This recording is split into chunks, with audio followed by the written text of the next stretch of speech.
नमस्कार, अन्नपूर्णा किचन मध्ये आपलं मनापासून खूप खूप खूप स्वागत आहे।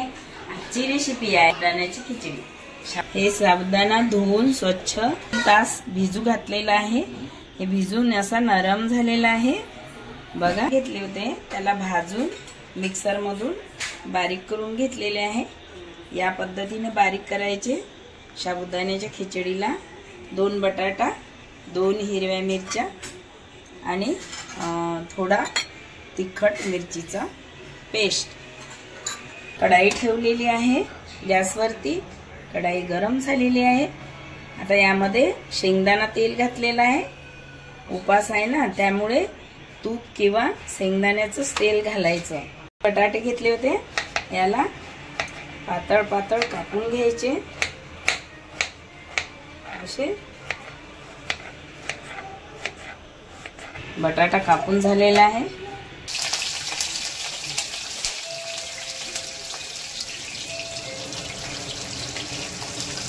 मिरच्या झालेल्या आहे। त्यामध्ये थोडा तिखट व्हायला हिरव्या मिरचीचा पेस्ट घातलेला आहे।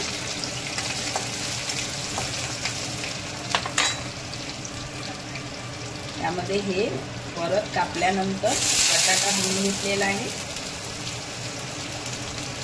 कापल्यानंतर बटाटा याला मस्त तेलात असा फ्राय करायचा। मिनिट याला कवर करून ठेवते आहे। 2 मिनिट झालेले आहे। आपण कवर काढूया।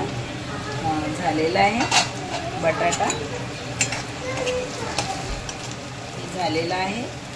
साबुदाणा घालायचा। साबुदाणा घालत आहे।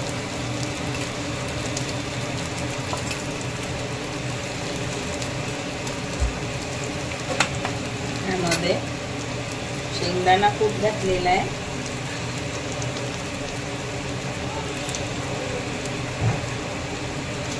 त्याला मस्त असं एकजीव करून घ्यायचं। असं मिक्स करायचं। किंचित लाल कलरसाठी लाल मिरची पावडर घातलेला आहे। चवीनुसार मीठ घातलेलं आहे। परतून घ्यायचं। 2 मिनिट याला असं परतवत राहायचं।